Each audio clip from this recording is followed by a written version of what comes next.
तो हेलो दोस्तों, इस वीडियो में हम लोग बात करने वाले हैं इलेक्ट्रिकल जो गीज़र होती है उसका विद्युत कनेक्शन के बारे में। तो आइए जानते हैं कि इस गीज़र में क्या-क्या एलिमेंट लगे हुए रहते हैं, क्या-क्या उपकरण लगे हुए रहते हैं। तो यहाँ पर सबसे पहले तो हम जो है कि सप्लाई के लिए एक बोर्ड ले लेते हैं जिसमें 220 वोल्ट एसी सप्लाई होनी चाहिए।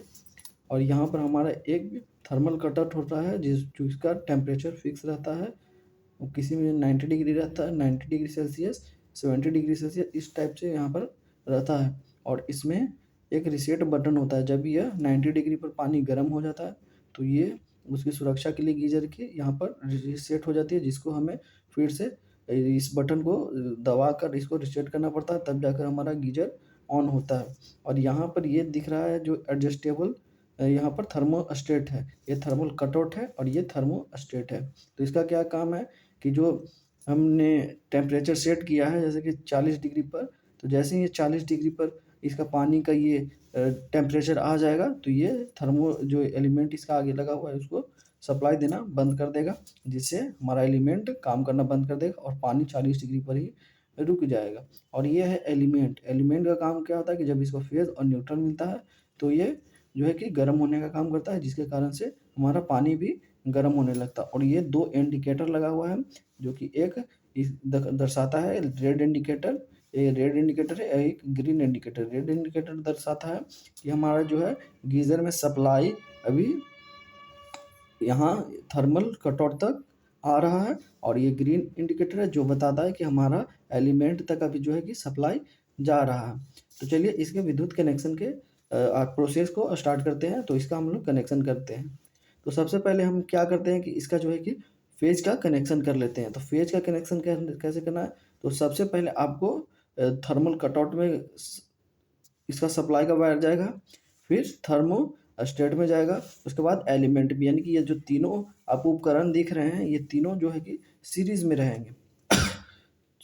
तो इसको पहले हम लोग सीरीज़ में कनेक्शन कर लेते हैं। यहाँ से इसको कनेक्शन किया, सप्लाई का जो फेज का वायर यहाँ दिया इसके एक टर्मिनल पर, और दूसरे टर्मिनल से जो है कि थर्मल कटआउट से थर्मोस्टेट में हम लोग इसका सप्लाई का वायर जो है कि लेकर जाएंगे। तो यहाँ पर हमारा थर्मोस्टेट में चला गया।